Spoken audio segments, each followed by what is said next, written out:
The Department of Homeland Security is accusing Hilton hotels of refusing service to immigration enforcement agents in Minnesota. Now Hilton says it's removing the hotel in question from its chain. In a post on Monday, the DHS shared screenshots of emails that were allegedly sent by workers at the hotel. One of the emails reads, quote, "We have noticed an influx of government reservations made today that have been for DHS. We are not allowing any ICE or immigration agents to stay at our property. If you are with DHS or immigration, let us know. We will have to cancel your reservation."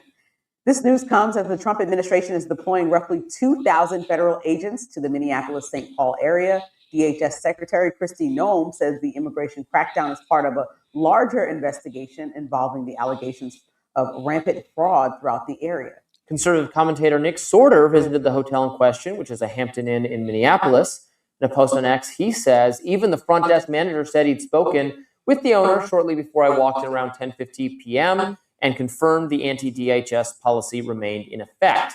Hilton then put out a statement responding to Sorter's post saying, "We're taking immediate action to remove this hotel from our systems. Hilton has always been a welcoming place for all. We are also engaging with all of our franchises to reinforce the standards we hold them to across our system to help ensure this does not happen again." As expected, controversy ensued on social media. Some on the left praised the hotel workers, but on the right, there was outrage and even calls for boycotting the hotel chain. Turning Point USA spokesman Andrew Colvett writes, "This is blatant discrimination against federal law enforcement that panders to the radical left while betraying American security." But liberal commentator Brian Krasenstein says, quote, "I hope that more businesses follow suit and refuse service to government officials who are either breaking the law or doing morally reprehensible things." You know, the problem I have with Krasenstein, he thinks he can just create his own laws and he gets to unilaterally decide what laws have or have not been broken. He does this across the board. He's a Twitter commentator, but he comments a lot on the left. He has a brother. They're both like deep into the left. They're very feminine, very gay. They're anything that's to the left, anything that is anti-American, anti-family, pro all the different things that, bring the United States together. They're pro ripping the country apart. So they're going to make comments like this. And for him to suggest that employees literally tarnish the brands that have hired them and embarrass their employers by denying service to other Americans is literally calling for discrimination, which is illegal. For one thing, these are federal law enforcement agents. The problem is you can't blame the owners for the mistakes of the employees. You can only blame the owners if they don't immediately take action and fire those employees. This is a franchise. This is not a part of Hilton. Hilton's a name with a brand. If you have a smaller hotel that's maybe not doing so good, if you attach the Hilton on top of it and they go in there and they customize it, because they make a lot of their hotels look the same. That's why when you go to McDonald's, it's a franchise. They have certain standards. All the McDonald's look the same. All their food tastes the same. There's not a little bit more of this and that when you go to different locations. It's all under a franchise. You cannot let one bad apple ruin the bunch. The way it works is that the older you get, the more conservative you get, the younger you are, the more Democrat you are. The more liberal you are. But it takes time. When you're hiring lower level employees, if they're going to be American, they're typically going to be young and they're going to be on the left because they haven't made it through life enough to realize that with the experience and with the responsibilities come a more traditional conservative mindset that just comes along with it. They're on the ground level and it's hard enough to even find good help as it is. So for the hotel to hire ideologues that are coming out of these universities with purple hair and septums, if they apply for the job and they're willing to work during these hours, you're just going to hire them. Do you know if each and every person, what they believe in internally, where their mindset is, if they're going to discriminate against federal employees? Who knew until it happened? So you can't take it out on the hotel. They don't know. Corporate and then the people that are working at the front desk are night and day. They don't even interact with each other. There's a whole chain of commands. However, if your smaller chain is hiring these ideologue employees, if you don't immediately nuke the staff throughout all your locations just to play it safe, well, then you're risking losing the brand that has literally elevated you and kept you in business. People don't even want to go to mom and pop hotel motels. If it's not a Hilton with that standard, nobody wants to stay there anyway. Personally, they're saying hotels are making a rise. Less people are using Airbnb. I don't know if that's true because hotels charge for too much. They charge for fucking Wi-Fi. They don't have a kitchen, so you can't reheat food or cook or save money. So I don't believe that, but you don't want anything else working against hotels. If you're telling me that employees that of the government that are enforcing things that are making my life better as an American, then I would of course I would boycott. I would never work with you. But obviously Hilton has nothing to do with it. They do not agree, and they took swift action, which we should tell them thank you. But but you got to think about it. They're between a rock and a hard place. You really sometimes somebody can misrepresent themselves just to get the job. You don't find out they're a piece of shit until 3, 4, 5 months in. So you got to give a little bit of grace to the corporation. They don't know what's going on the ground level. And it's too hard to micromanage, especially when you have a big company, you have staff, you don't know what's going on with everybody. So again, the fact that they took swift action, this is like if you walk into a restaurant and you find out and the staff in the kitchen finds out that it's all cops at one table and they start pissing and spitting in the food. Do you throw the whole rest? Do you blame the owner of the restaurant who wasn't there? Or no, these are individual employees that broke the law and committed crimes, and they should be held accountable, but you can't blame the brand. Now, if the but if the restaurant refuses to fire those people and they're like, yeah, I agree with you, but silently in solidarity, well, then we shut the whole the whole restaurant gets shut down. But that's not the case here with Hilton. Let's keep that in mind. We talked about this earlier when you were saying about the service members that are in a conundrum when they're getting advice from people. I agree. They are idiots. The only reason I say Democrats are idiots is because they are not allowed to think, because it's a cult. If you ask too many questions of any Democrat policies, the first thing they call you is a right winger. When I used to ask, when people would say, hey, so, okay, I get you're on board with Kamala. Like, what are some of the things she's offering you with her policies that makes you want to support her? And people would get mad. Oh, you must be right wing. They can't answer the question because they're a cult. They can only say what they're told to say. They can't think for themselves. That's why I say they're idiots. That's why. Like Senator Mark Kelly to not comply with anything that's illegal. They didn't say morally reprehensible, and that's his opinion. But I think the service members are in every. It's crazy. The Hill kept the gay white dude and got a new black chick to work here because him and her kept getting into fights. But I just noticed that. I haven't watched The Hill in a long time, but I'm looking at the dynamic. I'm like, oh, they replaced the other chick because this guy literally was being rude as hell and talking crazy to her because I guess she started to break from the Democrat stuff and started saying conservative things. And he got very upset. And now they just replaced her with somebody else, but you're going to still have the same problem. I don't know. This is a little observation about The Hill. Everybody who's in, National Guard members are in a precarious situation because some of them are just following orders to go places like DC or waiting for the Supreme Court to rule on certain things, whether it's immigration enforcement or, trying to secure the area for crimes and bring crime down in certain areas. There's a back and forth, right? There's a back and forth about the legality of them being there. And so we know that Minneapolis, is a place that's pretty liberal. A lot of people there have voted. You see Tim Walz is at the helm of things. I mean, he was expected to easily win again as governor. And so I think a lot of people are like, have a personal opinion maybe about what DHS is doing and has done around the country, but that certainly should not spill over into business. And when I first saw this, because I have the travel series, I work a lot with hotel brands, and I understand that a lot of people are franchise owners of major entities within brands like Hilton or other. This was not Hilton doing. And so it's not Hilton doing this. So people need to separate that and not attack Hilton. Right. They're all screaming at Hilton. Hilton has no idea what's going on. You understand how this works. There's a lot of franchises. There's a couple that are owned by the actual Hilton brand. Maybe. I don't know if that's still the case. But in this case, it seems like the upper management made this decision with their whole chest to say, we're not housing you guys. And so I was wondering, was this an employee that was taking liberties? Because then that could lead into a fireable offense. I was wondering if this is a Hilton owned property and then the manager or the leadership there made this decision and then they can. Well, see, that's the issue. When you hire a certain person to be in charge, if you don't know their political leanings or what they're into, then what they're going to do is they're going to be in charge of hiring, and they're just going to hire more people that have their same beliefs or their same ideology. So they'll end up changing the entire culture of the staff. That's why I tell people, when you see certain people that are anti-American and they're always complaining about the country, how much they hate this place, but they won't leave, they're sowing discontent. And it happens a lot in the workplace. And if you're working there and you want to keep your job and you got to go along to get along, you'll have to play into that and play the game and just kind of do whatever they tell you, even if you don't agree with it.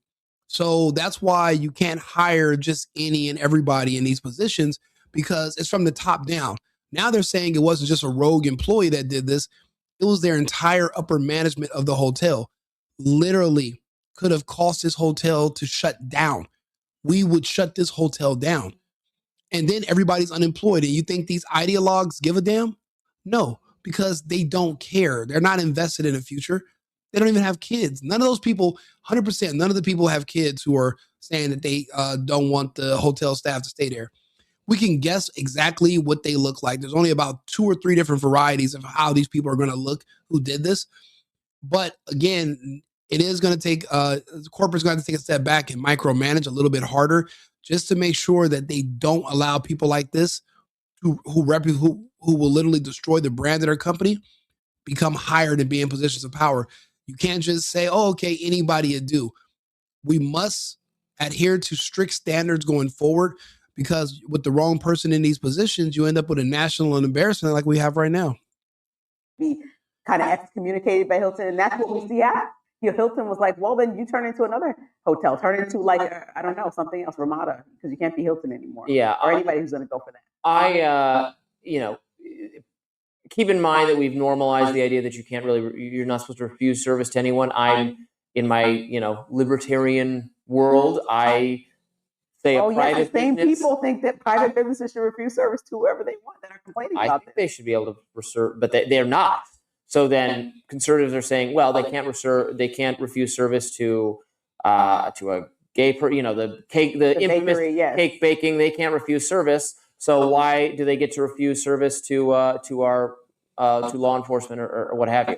Again, in my world, they should be able to refuse service for any reason, and I don't care. It's private business, can make private decisions, but that's not the world we live in, and so I understand the frustration. Now, I will say that law enforcement is a little different because of a little thing called the Third Amendment, the least well-remembered and discussed amendment. Tell me what's in the Third Amendment, because the quartering of troops. It is almost never comes up. Remember, that was one of our injustices against the British. Yes. The British troops were housed in American houses, and so they enshrined that in the Constitution that the government cannot do that. Can't, station people, require you to house people. I think that would come up here if the hotel said we don't want to allow troops, and there was. I'm sorry, but if I'm a hotel, I'm a business. I'm not a church. I'm a business. I'm not a recreation center where, I'm here. I'm in business to make money. My personal beliefs become tertiary if they even matter at all. I am here to do business. I'm not going to turn down money because emotional people in my staff don't like to do their job or they don't like our customers. Our customers come first. The employees are only there to service at the leisure of the employees, of the employer, or of the customer. So, no, I get what he's saying. I believe some people should be able to have the right to refuse service wherever they want to. But, based on someone's profession or their job, because of your opinion, that can't be good enough. And it can't be in situations like this of housing. That then you would say, well, I don't want to service certain people when they come into my restaurants, and I can ban them just based off of something superficial. And unless we're about to repeal the 1964 Civil Rights Act, which I think should be repealed, in my personal opinion, unless we're ready to do that, then we shouldn't even be humoring these conversations. Also, this whole situation about the Third Amendment, it actually did come up under it came up under COVID when they were when the government of these states were forcing seniors into these care facilities, even though Trump had made arrangements for them to go to a big American medical ship, and there was a quartering argument in that situation that came up. And that was recent. I mean, people don't talk about it a lot, but there is another situation where the Third Amendment did come up. Matter of fact, let me just ask Albert, see if he remembers. Hey, Albert, quick question. When was the last time that there was an issue in the United States where there was an argument about the Third Amendment, where I think it was something that happened under COVID during the lockdown, where they were challenging the government's authority as far as forcing you to quarter certain people, like if you wanted to have troops in your house or maybe COVID patients? There was, I forget. I want to see if you can help jog my memory if you remember anything about that. Certainly. You're likely recalling a discussion that emerged during the COVID-19 pandemic around the Third Amendment, which prohibits the quartering of soldiers in private homes without the owner's consent. During the pandemic, there were hypothetical or theoretical debates rather than an actual court case about whether certain emergency measures might infringe on homeowners' rights. For example, some people speculated about whether the government could compel private property owners to house healthcare workers or patients under emergency powers. This was more of a theoretical debate rather than a widely litigated issue. There was no landmark case that directly tested the Third Amendment in the context of COVID-19. Instead, it was more of a constitutional curiosity that some legal commentators discussed. You know what? I think I remember now. Wasn't there an argument about, well, when they did a moratorium on evictions, and basically it was the government telling private homeowners that they could not remove tenants from their property based on this medical mandate where they can't evict these people because of a pandemic. And I think because it was the government's orders that you have to let these people stay in your property, that was the question of the Third Amendment and the quartering, not just of soldiers, but just of private people. Even what if some were military, some were regular people, but the fact that they were being forced by the government, you were being forced to keep these people in your property and you could not remove them. I think that's what I'm thinking of about the Third Amendment. Do you remember that? Yes, that's exactly the context that stirred up some of those Third Amendment discussions. During the COVID-19 pandemic, the federal government and some states implemented eviction moratoriums. These measures were designed to prevent landlords from evicting tenants who couldn't pay rent due to pandemic-related hardships. While the legal justification for these moratoriums typically relied on public health and emergency powers, it did spark a kind of theoretical conversation. Some people drew parallels to the Third Amendment, even though that amendment specifically addresses quartering soldiers. In essence, the argument was that the government's mandate to allow tenants to remain in a property, regardless of the homeowner's wishes, could be seen as a modern twist on the idea of forced quartering. Of course, this was more of a philosophical or hypothetical debate rather than a direct constitutional challenge. In practical legal terms, the eviction moratoriums were generally defended under different constitutional and statutory grounds, not the Third Amendment. But it certainly did prompt some interesting constitutional conversations at the time. Okay, yeah, that's what I was thinking of. So in situations like this, if you're a hotel and you're in business, yes, you own the hotel and it's private property, but it's not a private residence. It's literally a location that sole purpose is for housing different people. So I'm not sure that would even apply, but I guess they're trying to make that argument. Exactly. I think it would be a Third Amendment case. A hotel Never comes up. There's no Third Amendment law.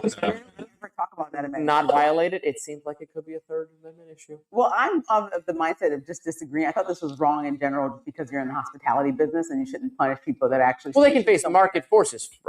It's crazy. She's saying the exact same thing I said, and I haven't watched this video. Also, when I look at The Hill, they have 2.1 million subscribers, right? I don't have that many subscribers. However, my video 2 nights ago did 23,000 in the first 15 hours. And there's theirs did less. What that means is that people just did what they're saying in this way of doing journalism. It's not resonating. And then the guy on the right, he's way too liberal. He looks liberal, talks liberal. We believe he's gay. A lot of people just don't trust. They don't trust it anymore because they've lied to us too much. You got to think about it.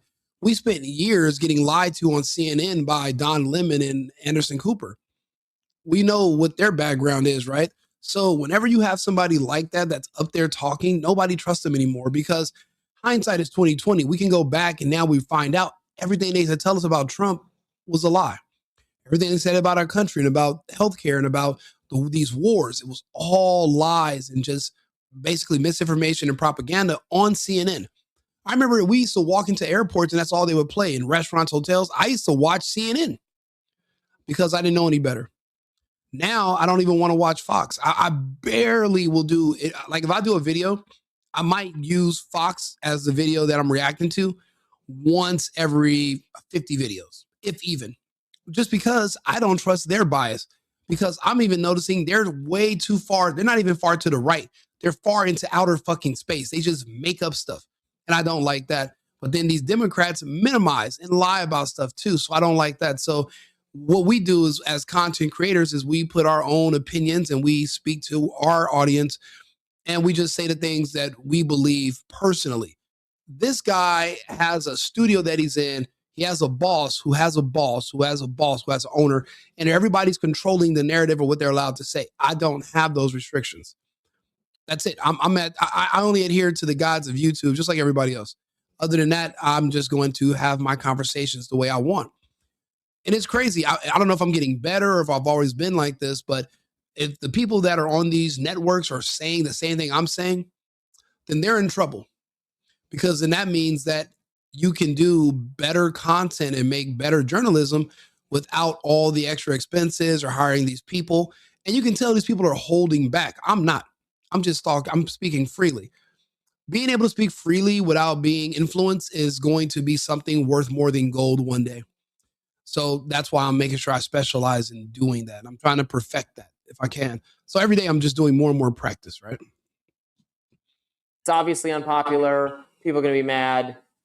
Hilton quickly decided, no, that's not how we're operating. We don't ask questions about really, what your business Where you is. work in order to let you stay. Yeah. Yeah. I mean, if it's something as incredibly illegal as going on, if you're using the hotel room for drug smuggling or I don't know, actually prostitution probably comes up sometimes because that's a hotel room thing that is illegal in a lot of states. They do look unfriendly toward that, but the actual law enforcement agents are not doing anything. They're there to do law enforcement. They're there to carry out immigration orders that are controversial and a lot of people don't like, But they also may be trying to protect themselves also as a hotel, because when you think about it, I disagree with their decision. I don't think that they should try to tell people that they can't stay there that work with the DHS. But I think when you look at the hotel and you think about how people have reacted to the sheer presence of the National Guard in cities around the country, and know that a large, let's say like 20 rooms were taken up or 50 rooms were taken up by National Guard members, you're seeing them in these military uniforms. If things get chaotic in Minnesota, like they possibly could, like they have around the country, and hopefully they do not, then you see them all kind of go back to the same hotel. It could create a disdain for the people that are, let's say, super liberal that might want to stay there. Maybe they just don't want to be involved in this contentious issue at the moment, but they just went about handling it the wrong way. Yeah, we're not going to change our living accommodations because certain people don't like our job. Those people are going to have to get over themselves. You're not that important. And if your main character syndrome is so strong that you're going to have this many issues, then you're not going to be really welcome anywhere, because you can literally find somebody or find an excuse not to like somebody anywhere you go. You have to be an adult and get over yourself. I wonder, how does that work with the whole franchise? I think I understand how it works with the whole franchise thing, but I'm not actually all the way sure. Let me see here. Actually, before we play this video, let me ask Arthur. Hey, Arthur, quick question. Can you explain to me the dynamic between the hotel and the franchise owner of Hilton? Is it like an annual contract where this hotel gets to, say that they're Hilton related, and Hilton can strip that franchise and strip their brand away and just make it back into a regular rundown, run of the mill hotel? Or is there like a process, or is that something that Hilton can do at any time? What's that relationship like? Like, are they going to transfer to the Ramada Inn or turn it to some other brand? Or how's that going to work with this hotel that's in question in Minneapolis? Certainly. Let me break down that relationship for you. In the hotel industry, a franchise agreement essentially allows an independent hotel owner to operate under a major brand's name, in this case, Hilton, by adhering to that brand's standards and policies. Typically, a franchise agreement is indeed a contractual arrangement that lasts for a set period, often several years, and can be renewed or terminated based on certain conditions. The franchisee, the hotel owner, pays fees to the franchisor, Hilton, for the right to use the Hilton brand, reservation systems, marketing, and so forth.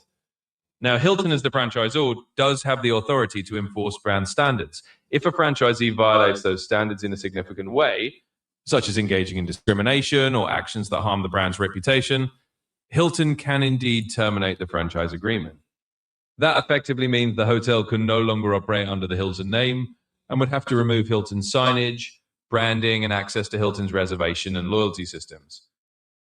In practice, once a hotel loses its franchise status, it could become an independent hotel or seek a new franchise agreement with another brand, like Ramada or a different hotel chain. There is a process, and typically the franchise agreement will spell out the steps for termination and the conditions under which the brand can be removed. But yes, Hilton does have the ability to strip the franchise if the owner's actions violate the terms of the agreement. Okay, thank you. And so do you see that this could escalate? Because if this hotel is allowed to do this, does this mean all hotels can kind of just choose who they want to discriminate against? Because this right here is based off of your employer. It could be based off of race, sexuality, gender. I mean, can we allow this, or is this something that could be seen as not just civil, but illegal and criminal as well, to discriminate against people for any reason?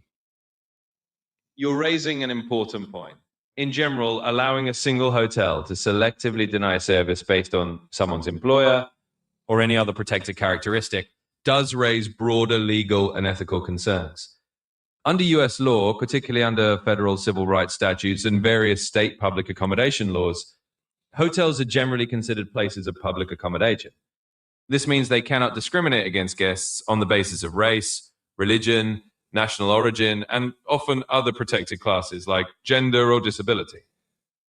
In this particular situation, the controversy arose because the hotel was allegedly refusing service based on the guest status as Department of Homeland Security agents. While employment status in and of itself is not always a protected category, the act of selectively refusing service on the basis of someone's role as a government employee can still be problematic. It can raise concerns of discriminatory practices, especially if it sets a precedent. If such a practice were allowed to continue unchecked, it could indeed open the door to other forms of discrimination. For example, a hotel might then try to refuse service to individuals based on political affiliation or other non-protected characteristics, leading to broader civil rights concerns. In short, while this particular incident might not immediately rise to a criminal level, it's certainly a serious civil matter that could have legal implications.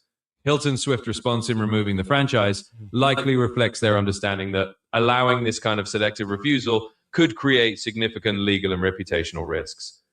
It's important for public accommodations to adhere to anti-discrimination laws to avoid precisely these kinds of issues. Thank you, Al. Thank you, Arthur. I appreciate it. Yeah, that's what I thought. This could destroy the reputation of a hotel, and the people that are cheering on for you to self-immolate your business because of your ideology or you don't like law enforcement. Just keep in mind, those people are not going to show up to support your business. They typically don't work. So they don't have money and they don't have children. They don't have families. So they're not coming to support you. They're just cheering you on the internet because they want to see you lose everything, because they want you to be equally as poor and pathetic as they are. They want you to be a part of their equity system. So listen to them at your own risk. Let's see here. Let's do a couple seconds of what this guy had to say. minutes or so south of Minneapolis and St. Paul, the Department of Homeland Security was calling out Hilton, the parent hotel owner of this Hampton Inn, for allegedly refusing to serve Department of Homeland Security agents, specifically ICE agents. You'll remember that there are a lot of ICE agents in the area investigating, doing immigration work in Minnesota, and that continues right now. My colleague Alexis Adams is there now. So last Friday, apparently a DHS employee received an email from someone at this hotel, this Lakeville hotel, and it reads, according to DHS, quote, "After further investigation online, we found information about immigration work connected with your name, and we will be canceling your upcoming reservation. You should see a proper cancellation email in your inbox shortly from Hilton." Well, the Department of Homeland Security called that out publicly on social media, said no room at the inn. Hilton Hotels has launched a coordinated campaign in Minneapolis to refuse service to DHS law enforcement. So Hilton comes back with a statement almost immediately and says, "We're taking immediate action to remove this." Well, actually, let me start over again. Hilton comes back with a statement and says, "We're investigating this. This is an independent owner. This does not coordinate, and this does not work with our values and our mission at Hilton, and we serve everyone." It turns out there is a local management group called Everpeak Hospitality. Everpeak Hospitality runs this specific hotel, even though it says Hampton Inn by Hilton on the actual name. So Hilton reaches out to Everpeak Hospitality. Everpeak Hospitality puts a statement on its website and says they are continuing to investigate, and they will make sure that this does not happen, and Everpeak is a welcoming place. Well, someone on social media goes in to the hotel with a camera, recording, speaks to someone at the front desk after all of this controversy bubbled up, and the person behind the desk told a supposed DHS employee, which was really just someone posing undercover, that they still will not serve anybody involved in ICE operations or DHS operations. This social media. Oh, wait a minute. So they weren't immediately fired when this came out? The hotel owner and this hospitality service, Everclear, whatever, they didn't immediately fire these people? Like the same day, the next day they're waking up to do not come into work and you're done? They allow these same people to come back to work days later? Oh yeah, this is all on now. This is on the upper management. This is your fault. You should have cut that off. Even if you're worried about losing your employees, you're gonna have to hire new people. Too bad, too sad. Even if you got to come in and work yourself, there's no way you can still allow those people to be working there, representing you and destroying your brand, your reputation. Because I believe it, as far as I can tell, if you're in the wrong and you're paying to be a franchisee, if you break the rules, you're kind of forfeiting whatever you paid for your franchising fee, and you can lose the franchise. And is it worth it? These people, they're not worth it. They're not worth the loss, and they're not even worth the trouble that it's going to bring you. That is crazy. Remember I said earlier, unless they acted instantly, then I mean they're going to deserve what they're going to get, which is pretty much shut down. Person, influencer, whatever you want to call this person, said, "Are you sure?" Even after Everpeak put out a statement and said, "We accept everyone." And then this employee said, "Yes, we are sure." So that apparently was it for Hilton. So Hilton put out a statement, says, "We are taking immediate action to remove this hotel from our systems." Hilton is and has always been a welcoming place for all. We are also engaging with all of our franchisees to reinforce the standards we hold them to across our system to help ensure this does not happen again.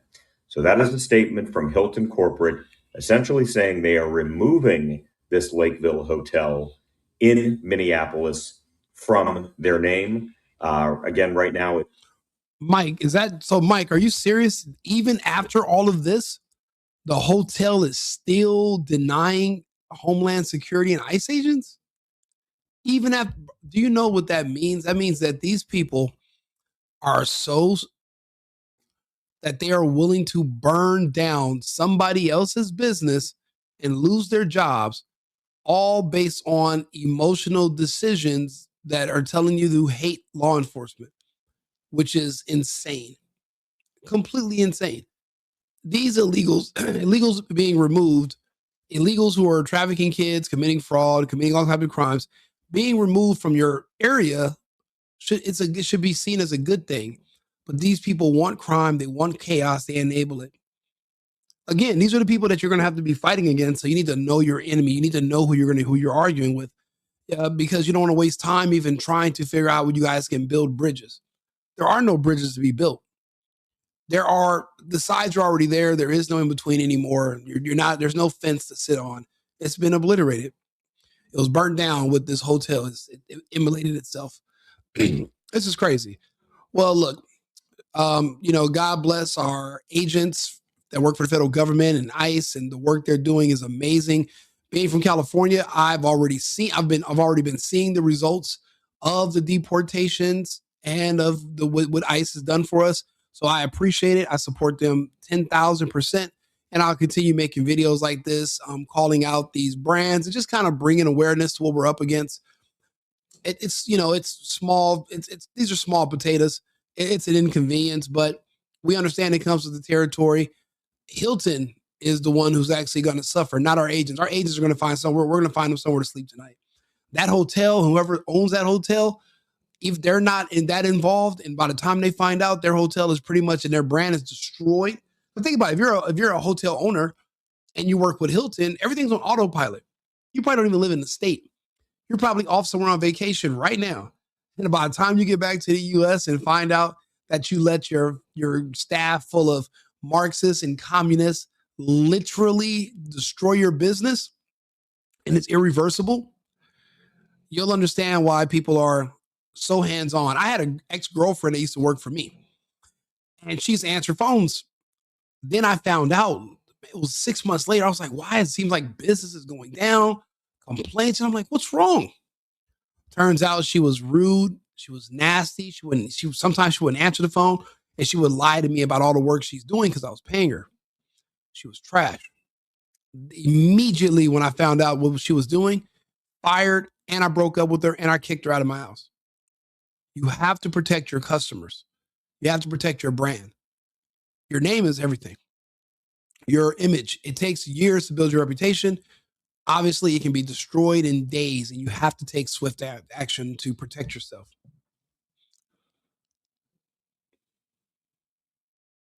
Bro, did the police check up on you? I don't know what that means. I don't understand what you're trying to say. Are you saying that the police go to this station? I would think that's more of a civil matter, not criminal. It's not like you were locked in the hotel or locked out of the hotel. They were just illegally denied service. So I'm not sure what that means. Y'all, so friend Pong. I have no idea what some of these people's names are. So I'm sorry. But let's see here. I think this video is almost over anyway. It's a Hampton Inn. Unclear if it will remain a Hampton Inn or if it will just turn into something else. But clearly, a lot of backlash online to this. DHS employees feel that they have been targeted. ICE employees, ICE agents feel that they have been targeted, given the immigration work that they've been doing across the country. Again, they are there now for various operations in the state of Minnesota. But the headline of the story is Hilton is removing this specific franchise from its system, and it appears it will no longer be a Hilton hotel. That's huge. That's massive. Hilton does extremely amazing marketing, and they can literally take your hotel to a next level. This is kind of like you have an Airbnb apartment, but because of complaints of you doing all kinds of stuff, Airbnb kicked you off their platform. Now you have to go back to just posting ads to rent your place out on Craigslist or something. That's a big drop in business. It's a huge loss. So, but again, those ideologues don't care. They're burning down your business because it's not theirs to care about. You're the one losing. And remember, they want equity. They want everyone equally poor. You have to understand those are the worst people to hire because they want to see your brand burn anyway. They're jealous of you. They're envious of you. They don't want to work for you. They want to see you lose it all. And if you don't pay close attention, you will. So do me a favor, like and subscribe, watch the share the video. I'll be back on live with another topic in about 20 minutes. Just remember, America first, America only. I've been needing to find a new apartment, which has not been easy with credit as bad as mine. Luckily, I found cosigning.com. They connected me with a cosigner who helped me get my dream apartment for me and my dog. I just paid a small fee and was able to move in fast. Get the cosigner you need for the apartment you want. Check out cosigning.com today.